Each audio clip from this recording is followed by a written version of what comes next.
Saudara, marilah kita masuk dalam doa sebelum kita memulai. Let us pray before we start.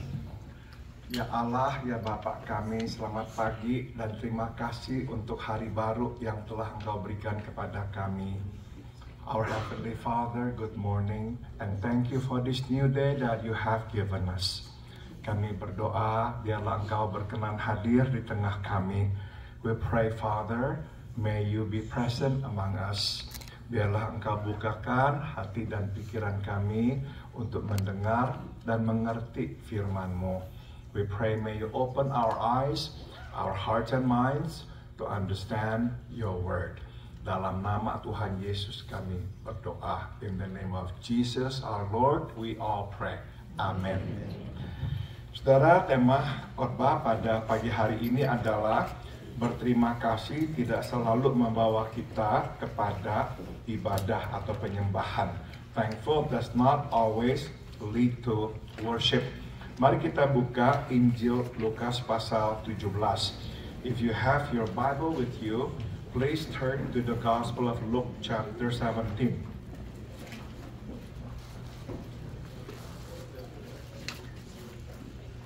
Injil Lukas pasal 17. Dan kita akan membaca ayat 11 hingga ayat 19. And we are going to read verse 11 to verse 19. Saya akan membacanya dalam bahasa Indonesia. I will read this in Indonesian. Dalam perjalanannya ke Yerusalem, Yesus menyusur perbatasan Samaria dan Galilea. Ketika ia memasuki suatu desa, datanglah 10 orang kusta menemui dia. Mereka tinggal berdiri agak jauh dan berteriak, "Yesus, Guru, kasihanilah kami." Lalu ia memandang mereka dan berkata, "Pergilah, perlihatkan dirimu kepada imam-imam." Dan sementara mereka di tengah jalan, mereka menjadi tahir. Seorang dari mereka ketika melihat bahwa ia telah sembuh, kembali sambil memuliakan Allah. Season 3. Season 2. Ini season 3. Oh, oke. Yang dibaca season 3. Oke. Sorry. So, repentance ya. Okay. So, let's just change into worship. Sorry.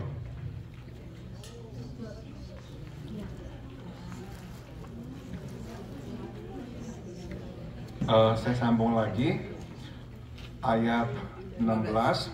Lalu tersungkur di depan kaki Yesus dan mengucap syukur kepadanya.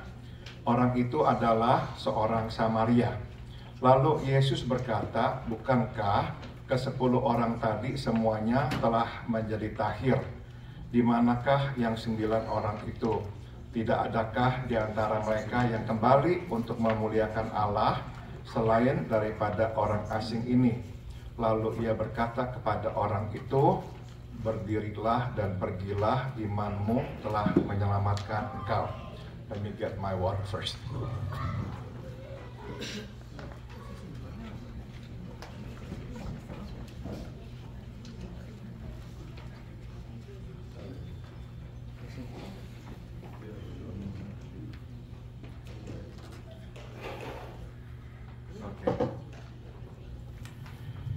Saudara-saudara,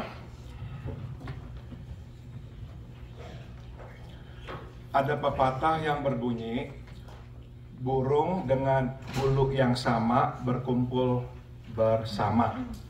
There's a proverb that says, or a saying that says, birds of the same feather flock together. Nah, saudara, kita juga bisa berkata bahwa penderitaan mendekatkan kita dengan satu sama lain. Similarly, we can also say that suffering brings us together. Terutama, saudara, bila kita mempunyai atau mengalami penderitaan yang sama, biasanya itu akan lebih menyatukan kita. Especially if we experience the same kind of pain. That usually can unite us. Nah, inilah yang kita lihat pada cerita ini, yaitu 10 penderita kusta berkumpul bersama. And this is what we see here. 10 lepers flock together. Saudara, saat itu Tuhan kita Yesus tengah menempuh perjalanan dari Galilea yang terletak di sebelah utara Israel, di mana dia dibesarkan, turun ke Yerusalem yang ada di sebelah selatan. Jesus our Lord is traveling from Galilee, the northern part of Israel, where he grew up, to Jerusalem, the southern part. Nah, seperti biasa, dia tidak memutar jalan sewaktu mendekati Samaria. As usual, he did not go around Samaria. Seperti layaknya orang-orang Yahudi yang lain. Nah, dia sengaja justru berjalan menuju Samaria. So, unlike the Jews that usually will turn around, not wanting to pass through Samaria, Jesus our Lord purposely walks toward it. Saudara, orang Yahudi tidak mau melewati kota Samaria karena menganggap penduduk kota Samaria orang-orang yang cemar atau najis. The Jews did not want to pass through Samaria because it was considered defiled. Orang Samaria bukan orang Yahudi tulen. Mereka adalah pendatang dari daerah sekelilingnya. You see, the Samaritans were not pure Jews. They were immigrants from the surrounding areas. Mereka ditempatkan di sana oleh bangsa Assyria setelah Assyria menyerbu dan menduduki kerajaan utara Israel. You see, they were planted there by the Assyrians after they invaded the northern kingdom of Israel. Itu sebab orang-orang Yahudi memandang rendah mereka dan tidak mau berhubungan dengan mereka. So the Jews looked down on them and had no dealings with them. Mereka makanya lebih mau berjalan ekstra lebih jauh daripada harus melewati kota Samaria. You see, they had rather go around a few extra miles than passing through Samaria. Tapi tidak demikian Tuhan kita Yesus. But not Jesus our Lord. Nah, ketika Yesus Tuhan kita memasuki sebuah dusun yang terletak di perbatasan antara Galilea dan Samaria, 10 penderita kusta menyongsongnya. As Jesus our Lord is entering a village right at the border between Galilee and Samaria, 10 men with leprosy meet him. Nah, saudara, mereka tidak berdiri di hadapannya, mereka berdiri agak jauh darinya. Instead of standing in front of him, they stand at a distance. Nah, untuk menarik perhatian Yesus, mereka memanggil-manggilnya dengan suara yang keras. Yesus, Tuhan, kasihanilah kami. To draw his attention, they call him out in a loud voice, Jesus, Master, have pity on us. Mendengar teriakan mereka, Yesus berhenti. Instead of ignoring them, Jesus stops. Saudara, karena penyakit kusta adalah penyakit menular, dan karena belum adanya obat pada saat itu untuk menyembuhkan penderita kusta, maka mereka penderita kusta biasanya diisolasikan. Because of the contagious nature of the disease and the unavailability of the medicine to treat, let alone cure the disease, those with leprosy were usually isolated. Mereka tinggal di perkampungan, di luar kota, dan makanan serta pakaian dibawa kepada mereka. They lived at the outskirts of town in a leper colony. Food and clothes were brought to them. Namun mereka tidak boleh berhubungan dengan siapapun. But they could not have any more contact with the rest of the people. Mereka akan terus tinggal di sana sampai mereka mati Jadi mereka hanya dapat bergantung terhadap satu sama lain. You see, they would live there till they died and only had each other to rely on. Nah, saudara, yang menarik adalah pada waktu mereka melihat Yesus, mereka tahu dia adalah Yesus. What is noteworthy is that the moment they see Jesus, they know it is Him.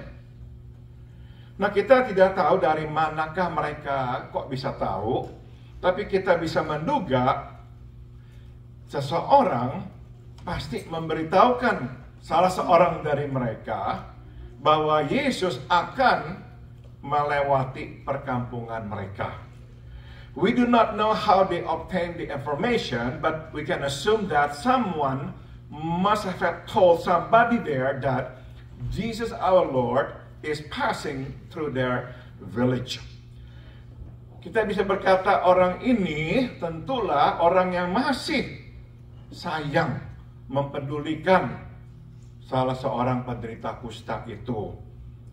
Seseorang yang masih berharap bahwa orang itu yang dikasihinya akan sembuh. So you see, that person who has told them must be somebody who still cares and misses him or the one with the leprosy. Someone who still wants to see his loved one healed. Dan orang itu mesti percaya bahwa Yesus sanggup menyembuhkan orang yang sakit kusta. And that someone must have believed that Jesus can heal those with leprosy. Saudara, pengamatan yang lain yang juga menarik adalah sewaktu mereka berseru-seru memanggil Yesus Tuhan kita, mereka tidak berteriak, "Kasihanilah saya." Mereka semua berseru, "Kasihanilah kami." Another interesting observation is that when they are calling out for Jesus our Lord, instead of shouting, "Have mercy on me," they all say, "Have mercy on us." Saudara, menarik karena dua alasan. It is interesting for two reasons. Pertama, di dalam sakit atau di dalam penderitaan mereka menjadi satu. First, in their sickness, in their suffering, they become one. Mereka tidak lagi menjadi aku, tapi mereka menjadi kami. They are no longer me or I, they are us or we. Kedua, meskipun mereka itu tidak semuanya adalah orang-orang Yahudi, satu orang Samaria, tapi mereka hidup bersama. Secondly, although they are not all Jews, one is a Samaritan, they mingle around. Singkat kata, saudara, tidak ada orang yang merendahkan atau menghina yang lainnya. So no one looks down on each other. Jadi inilah pelajaran pertama yang bisa kita petik. So here's the first lesson that we can learn. Yaitu, saudara, penderitaan meruntuhkan tembok pemisah. Terutama, atau lebih penting lagi, penderitaan meruntuhkan ego yang memisahkan kita dengan satu sama lain. Suffering breaks down barrier that separates us. Most importantly, suffering breaks down our ego that separates us from one another. Dengan kata lain, di dalam penderitaan tidak ada lagi aku, hanya ada kami atau kita. So in suffering, there's no more I, there's only we. Saudara yang pernah masuk ke dalam ruang perawatan kemoterapi, mungkin masih ingat ya bahwa dalam ruangan itu Tidak ada orang kaya atau orang miskin, tidak ada orang berkulit hitam atau kulit putih, tidak ada orang tinggi atau pendek, tidak ada orang berparas tampan atau buruk. You have been to a chemotherapy unit, might notice that in that room, there is no rich and poor, no black or white, no short or tall, no good or bad looking. Di dalam ruangan itu hanya ada penderita kanker. In that room, there are only cancer patients. Perbedaan di antara mereka hanya satu. The difference among them is only one. Sebagian masih mempunyai rambut, sebagian tidak mempunyai rambut. Some still have hair, some no longer have hair.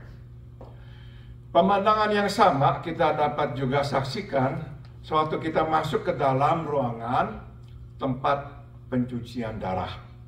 The same sight we will see when we go to a dialysis center. Kita hanya akan melihat pasien duduk di kursi berjam-jam. We will only see patients sitting on recliners for hours. Tidak ada perbedaan kelas atau ras. No class or racial differences. Semua menjadi satu. Tidak ada lagi aku, hanya ada kami atau kita. All become one. There's no I, there's only we. Penderitaan, terutama penderitaan yang sama, menyatukan kita. Karena penderitaan meruntuhkan tembok yang memisahkan kita, bukan saja dari satu sama lain, tapi juga dari Tuhan. Suffering, especially the same suffering, brings us together because it breaks down the wall that separates us, not only from each other, but also from God. Saya ingat, saya biasa mengantar atau mengunjungi seseorang yang sudah berusia lanjut, sakit dan menderita dan harus dirawat dengan pencucian darah. I remember I used to visit this person, an older man, in the dialysis center. Nah, satu kali dia bukan saja harus dirawat di tempat pencucian darah, tapi masuk ke rumah sakit karena mendadak dia menjadi sakit. Once he had to be taken to ER because he got really sick. Nah, saya datang menjenguknya. Dan saya masih ingat waktu saya masuk ke dalam ruangan di mana dia sedang dirawat, perkataan yang pertama yang keluar dari mulutnya adalah, tolong doakan saya. I remember when I went into the room where he was being treated, the first words that came out of his mouth was, please pray for me. Orang ini bukan seorang Kristen. He was not a Christian. Jadi saya bertanya kepadanya, apa yang engkau minta saya doakan? So I asked him, what do you want me to pray for? Dia berkata, berdoa kepada Tuhan, meminta agar dia menolong saya. So he said, can you pray to God and ask him to help me? So I did. Saudara, di dalam penderitaan, tembok yang memisahkan kita, baik dengan satu sama lain, bahkan juga dengan Tuhan, runtuh. So you see, in suffering, the wall that separates us from each other and also from God tumbles down. Saudara, sudah tentu ada banyak alasan atau maksud akan adanya penderitaan. There are of course many purposes of suffering. Kadang penderitaan hanyalah bagian dari kehidupan dalam dunia yang tidak sempurna ini. Sometimes suffering is just a part of living in this broken, imperfect world. Namun kadangkala Tuhan mempunyai maksud. But sometimes God has a purpose.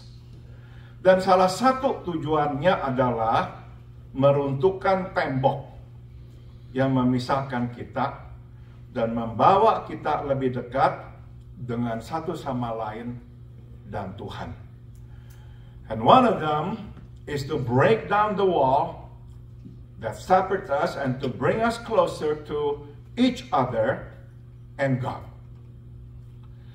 Waktu saya harus tinggal sehari di Narita Airport pada waktu terjadi gempa bumi dan tsunami di Fukushima, Jepang. Saya masih ingat di dalam airport kami semua duduk diam menunggu bukan saja kapan bisa meninggalkan Jepang, tapi juga menunggu kapan gempa susulan itu akan datang karena tidak pernah berhenti-henti gempa itu datang. I still remember when I had to spend the night at the airport in Narita, Japan, when it was struck by a huge magnitude of earthquake and tsunami. We were just sitting down at the airport, waiting for not only the time that we could depart, but waiting for the next earthquake. Nah saudara, saya masih ingat sekali, di dalam penderitaan itu, tiba-tiba kita semua atau kami semua menjadi sama. And I remember feeling at the time that we all became one. Saya tidak mempunyai telepon untuk bisa menghubungi Santi. Jadi saya melihat ada seseorang yang menggunakan telepon. Setelah dia selesai menelpon, saya bertanya, apakah boleh saya meminjam telepon? Dia berkata, sudah tentu, pakai saja. I wanted to call Santi to tell her that I'm all right, but I don't have a phone, so I asked this man who was on the phone after he finished, may I borrow your phone? So he said to me, sure, go ahead and use it. Dia tidak berpikir nanti telepon saya habis, saya tidak tahu berapa lama saya mesti di sini. Tidak. Dia langsung memberikan telepon itu kepada saya. He didn't even think about whether or not the battery would run out and whatnot, but he just gave the phone to me. Saudara, penderitaan membawa kita lebih dekat dengan satu sama lain. Itu sebab kadang Tuhan membiarkan, mengizinkan penderitaan datang ke dalam hidup kita. Now we understand why at times God allows suffering to enter our life, to bring us closer to each other. Tuhan bukanlah Tuhan yang kejam, but please understand, God is not cruel. Dia tidak senang, tidak menikmati melihat kita menderita. Tapi ada kalanya dia mesti mengizinkan penderitaan itu datang untuk menghancurkan, meruntuhkan tembok yang memisahkan kita dari satu sama lain dan darinya. He doesn't enjoy seeing us suffer, but there are times he must allow suffering to come to break down the wall that separates us from each other and from him. Di dalam penderitaan, kita menggapai dan menjabat tangan satu sama lain. Many reach out to one another in suffering. Banyak orang mengulurkan tangan untuk menolong satu sama lain dalam penderitaan. And many extend hands of help during suffering. Dan banyak orang datang kepada Tuhan dalam penderitaan. And many come to God in suffering. Nah, sewaktu 10 penderita kusta melihat Yesus, hal pertama yang mereka lihat adalah secercah harapan. When these 10 men see Jesus our Lord, for the first time they see a glimmer of hope. Ibarat orang yang tengah tenggelam di laut, yang tiba-tiba melihat kapal lewat. Mereka berseru-seru memanggil nama Yesus. Like victims of drowning who suddenly see a ship passing.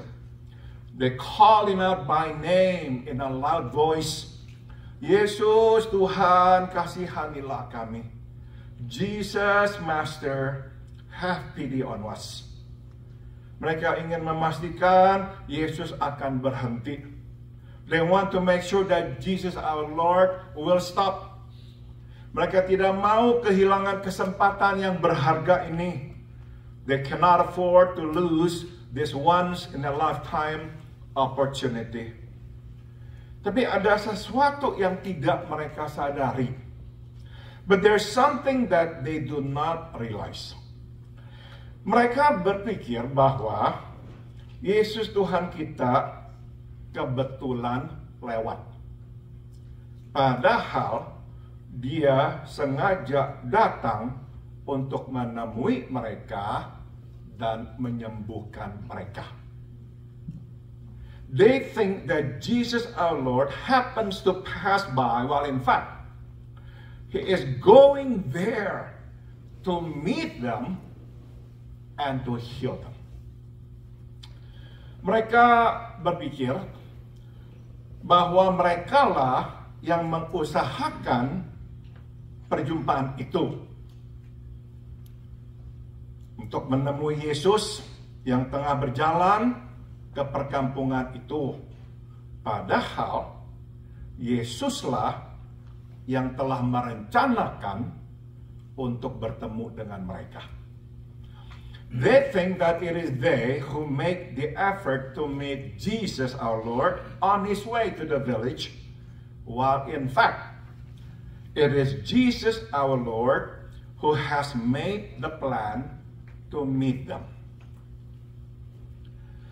Mereka berpikir bahwa merekalah yang berhasil menarik perhatian Yesus, padahal Yesus telah memperhatikan mereka jauh sebelum mereka mengetahuinya.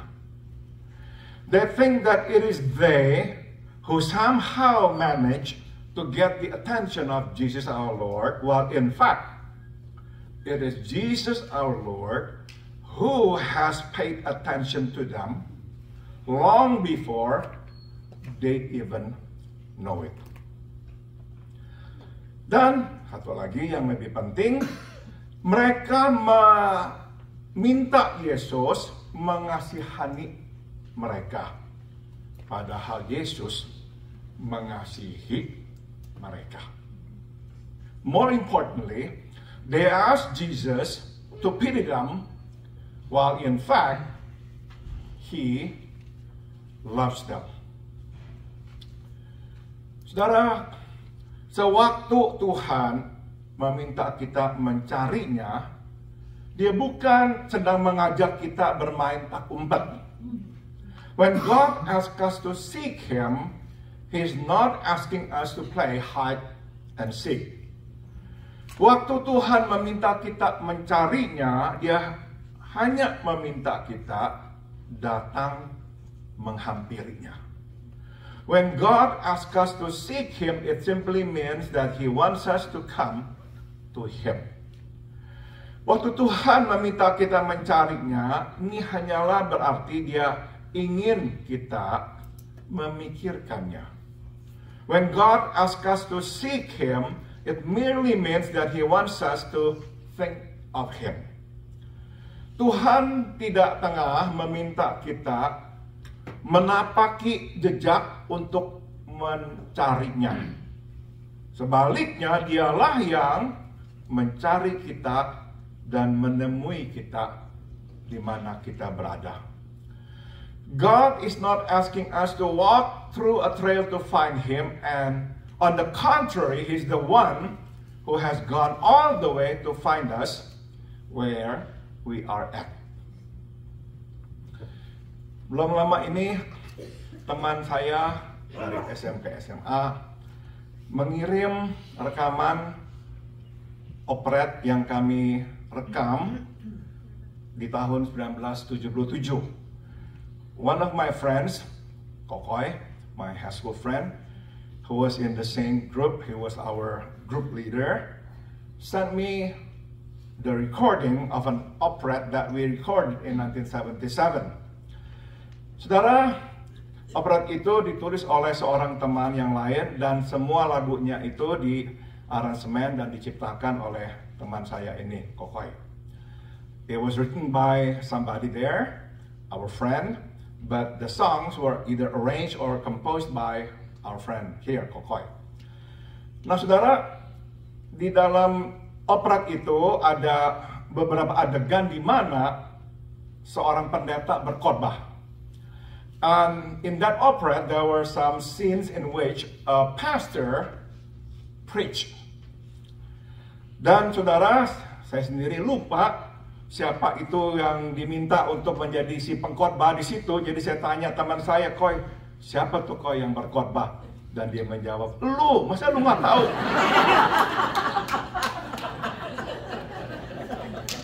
I completely forgot actually who got that role to become the preacher who preached in that opera.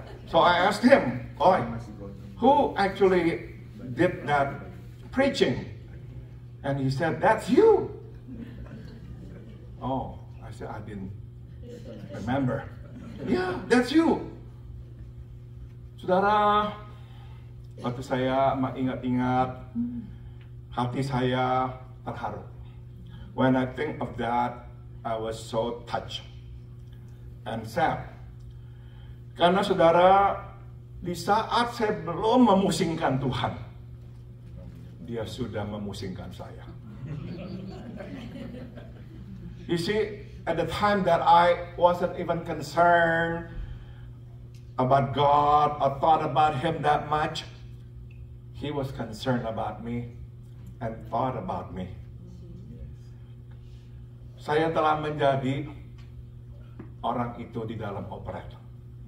I have become that preacher in that opera. Waktu saya melihat jalan hidup saya, tidak bisa tidak saya melihat Dialah yang menemui saya. Saya tidak pernah mencarinya.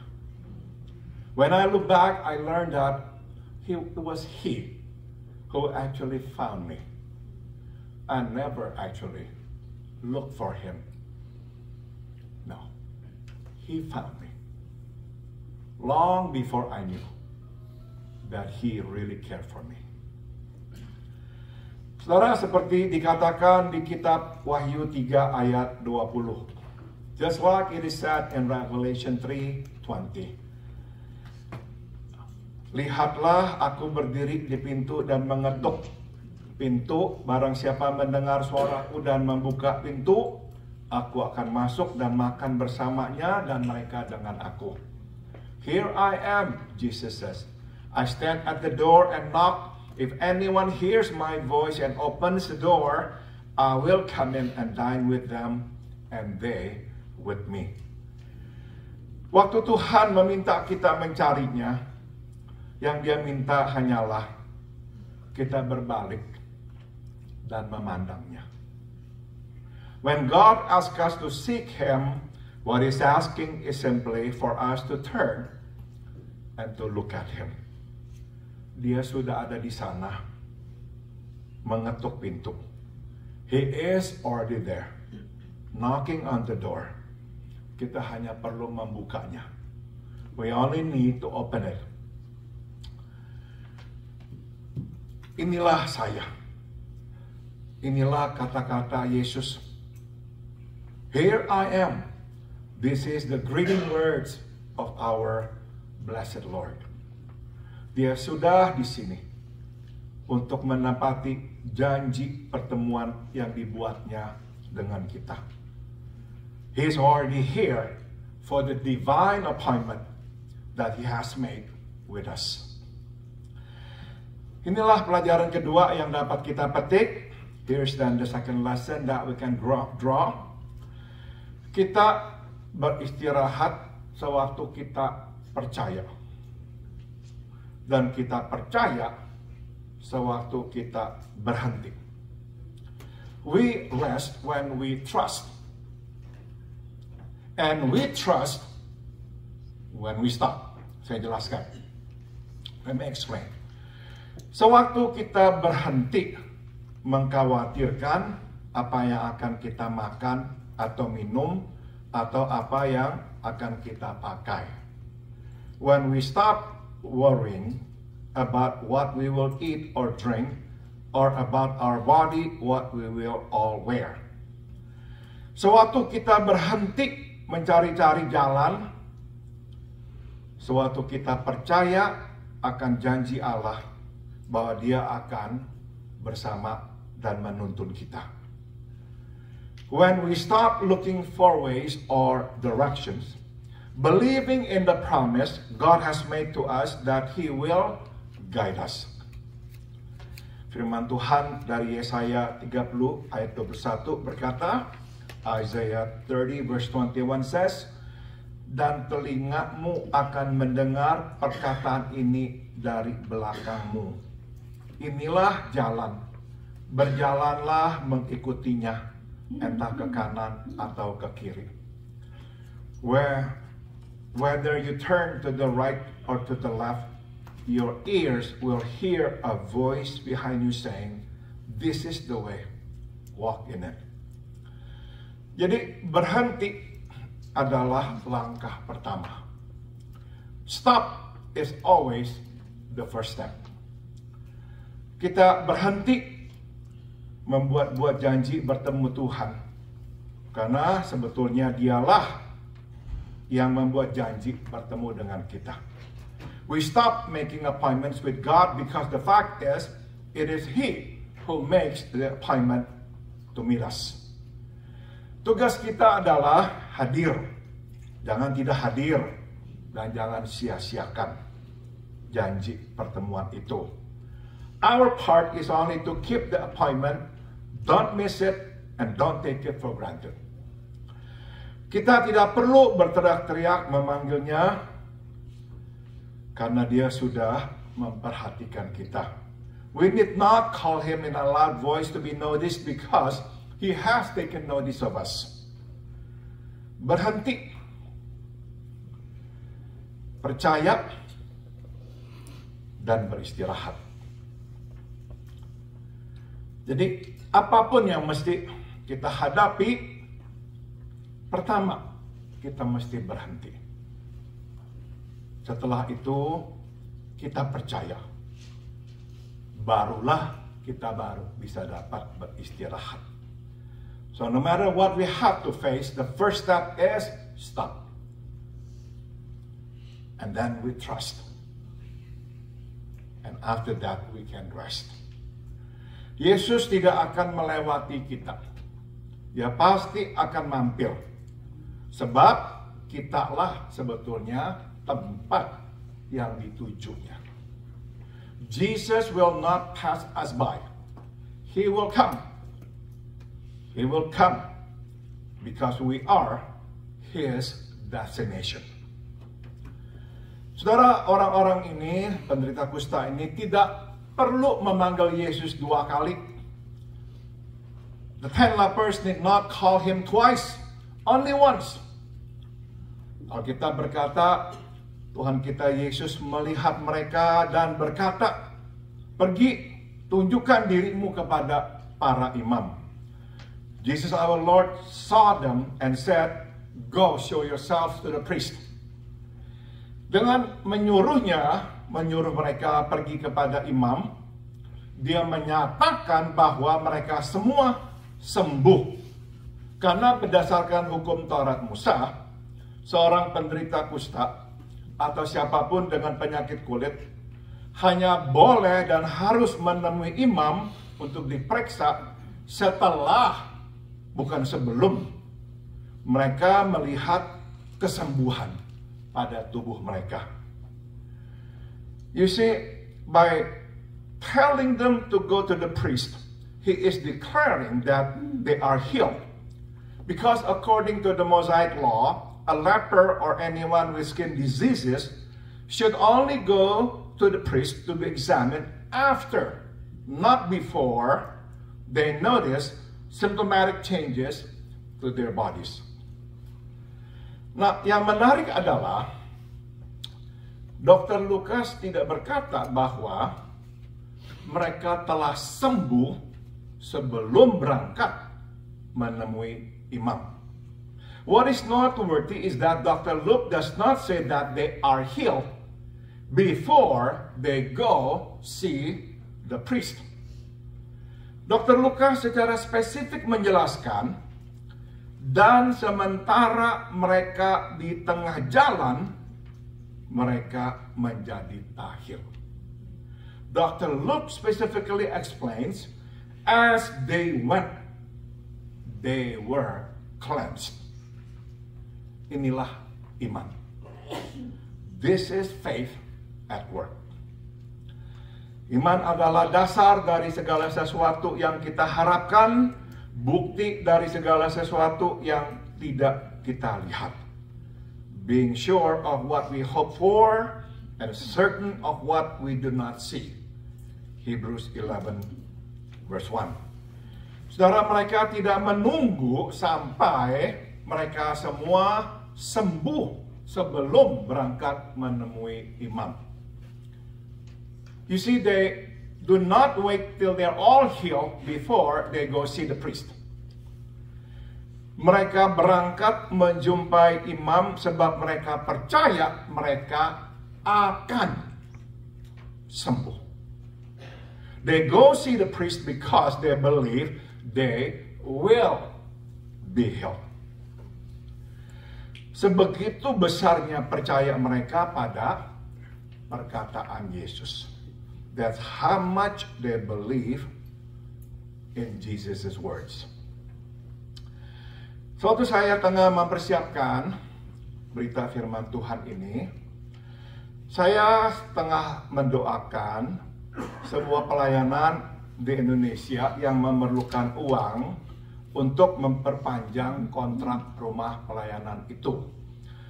As I was preparing for this message, I was also praying for a ministry in Indonesia which needed money for the renewal of their house lease. Atas kasih karunia Tuhan, saya telah menerima sebagian uang yang bisa saya salurkan, tapi ini hanyalah sebagian dari sejumlah uang yang dibutuhkan. By the grace of God, I had received some that I could give to them, but it's only a fraction of the amount they needed. Nah, jatuh temponya untuk membayar kontrak makin dekat. Tapi tetap belum cukup uang untuk membayar kontrak. The deadline to renew the contract was fast approaching, yet the fund was not enough to cover the expense. Saudara, bila ini terjadi dulu, saya mungkin sudah panik dan berdoa dengan panik. Tapi atas anugerah Tuhan, saya tidak lagi panik. A long time ago, I would have prayed frantically, but by the grace of God, recently, I have not done that. Pengalaman mempercayai Tuhan memberi saya iman untuk stop, berhenti, untuk percaya, dan untuk beristirahat. Experiences of trusting God had given me enough faith to stop, to trust, and to rest. Saya tahu Tuhan akan mencukupi kebutuhan ini. I knew that God would supply the needs. Saya ingat Santi bertanya kepada saya, apakah saya sudah kirim uang itu? Saya katakan belum. Sebab saya sedang menunggu sisanya yang lain untuk datang. I remember hearing Santi ask me whether I had wired the fund. I told her not yet because I was still waiting for the rest to come. Saudara, di hari itu, tiba-tiba seseorang datang dan memberikan saya uang. Dan saya katakan kepada orang yang memberikannya itu, saya akan menyalurkan uang ini kepada yang membutuhkan. Well, later that day, somebody came and gave me some money, which I told her that I would channel it to those in need. Guess what? Jumlah yang dia berikan ditambah dengan jumlah yang sebelumnya sudah saya terima, bukan saja cukup, tapi lebih daripada yang dibutuhkan untuk memperpanjang kontrak rumah.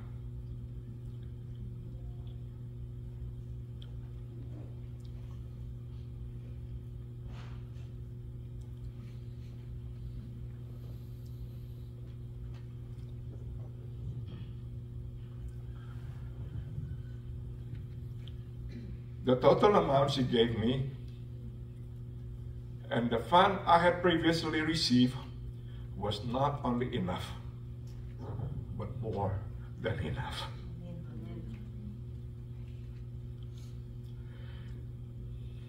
Jika bukan Tuhan, siapa yang melakukan itu?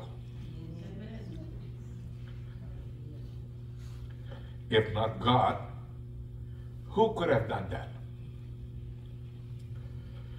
Saudara, sayangnya akhir cerita penyembuhan 10 orang penderita kusta ini menyedihkan.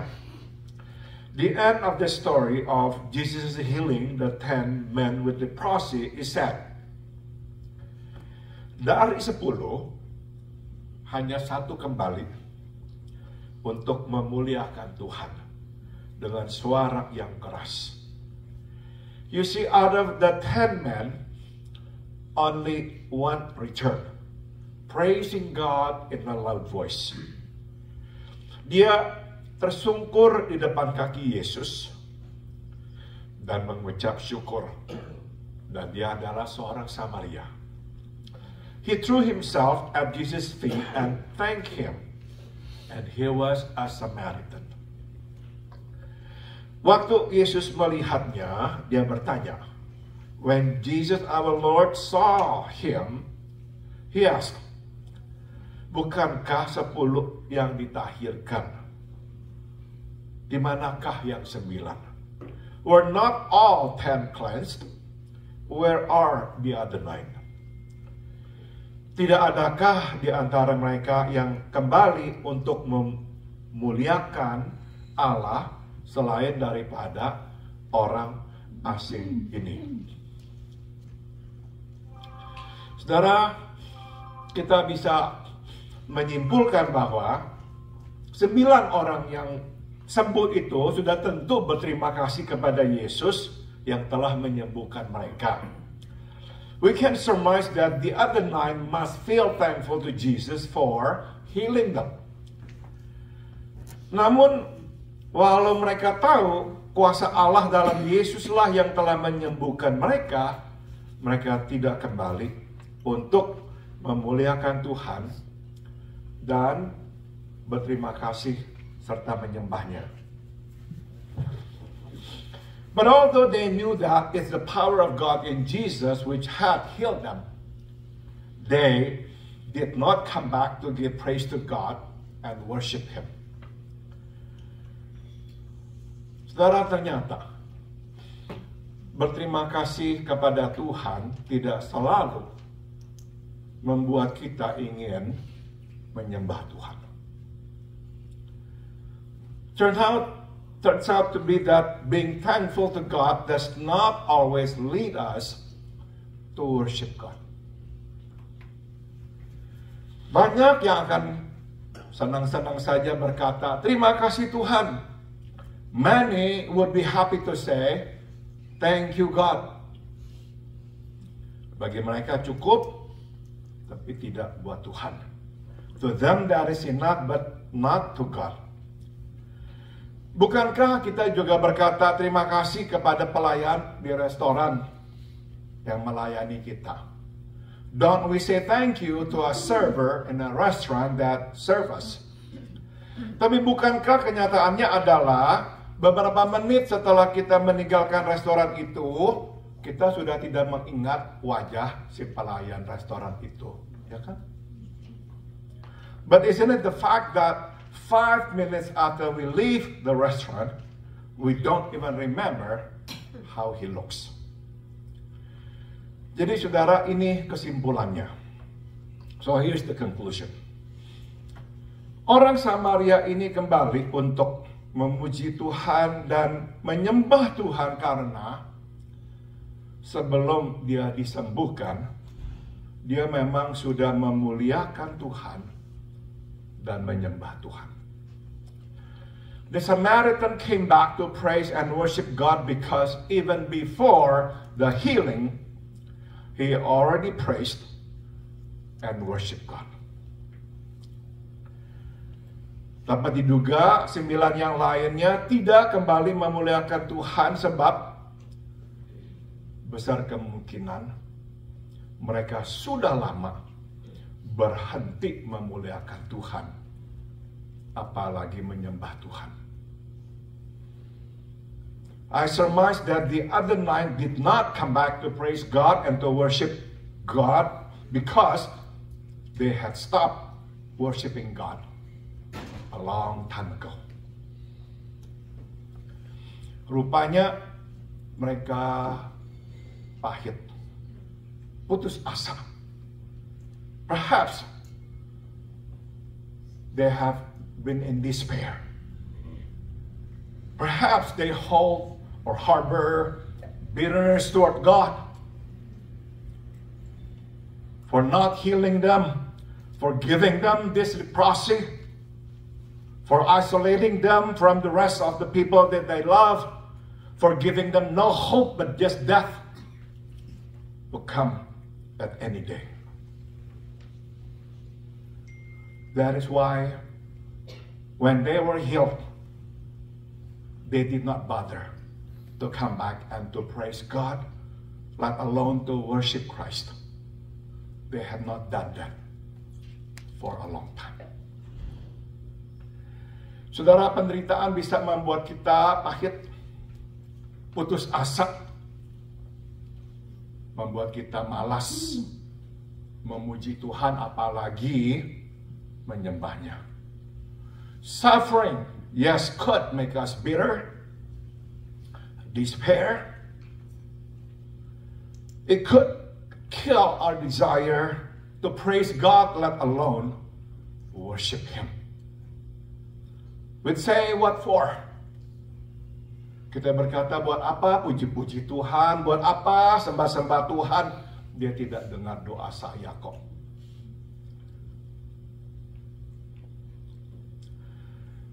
Bila itu hati kita, inilah hati yang mesti kita berikan kepada Tuhan untuk Tuhan jamah dan hidupkan kembali. If that's our heart, that's the heart that we must bring to God and ask Him to touch it and to heal it. Saudara, 9 orang ini sembuh dari kusta. Tapi dugaan saya, hati mereka tidak sembuh. You know what's sad about these 9 lepers? Yes, they were healed. No more diseases. But their hearts were not healed. The hearts that have become embittered, despair, wanting nothing to do with God anymore, that remains the same. Saudara, itu sebab Tuhan lebih daripada mau kita sembuh secara fisik, Dia mau kita sembuh secara rohani. That's the reason, more than just physical healing. What God wants is spiritual healing. Saudara, orang bisa sakit, kita bisa sakit, tapi kalau hati kita sembuh dan sehat, kita akan tetap bisa memuliakan Tuhan dan menyembahnya. We all can get sick. We all can have problems that are so unbearable at times. But if we have a healthy soul, a healthy spirit, we can always praise God. We can always worship Him. Saudara, penyembahan atau ibadah adalah sebuah relasi. Di dalam relasi dengan Tuhanlah bersyukur membawa kita menyembahnya. Worship is a relationship. It is in the relationship with God, thankful leads to worship.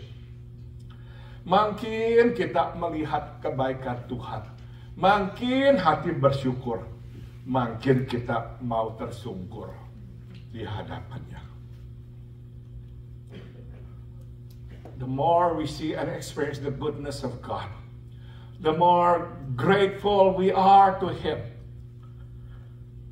the more we just want to bow down before Him and worship Him. Jadi saudara, tanpa relasi dan ibadah, terima kasih hanyalah ucapan sebatas mulut. Without relationship and worship, thanks is merely a verbal tip to God. We make God just like a server. Mari kita berdoa. Let us pray. Bukalah mata kami,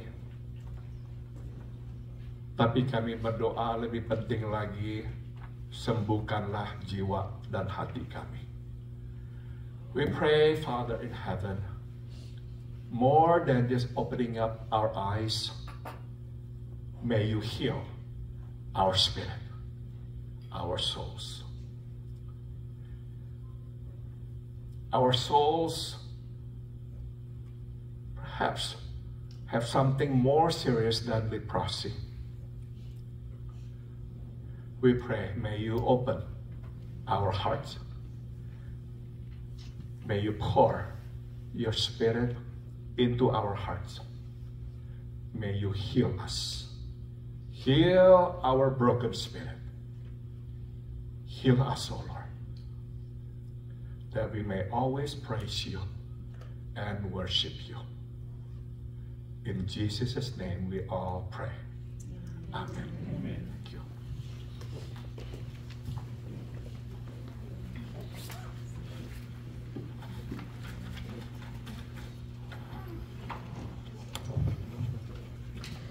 Saya minta maaf ya, ini kan buka acara saya yang ketik-ketik, jadi ayatnya tadi ketuker ya.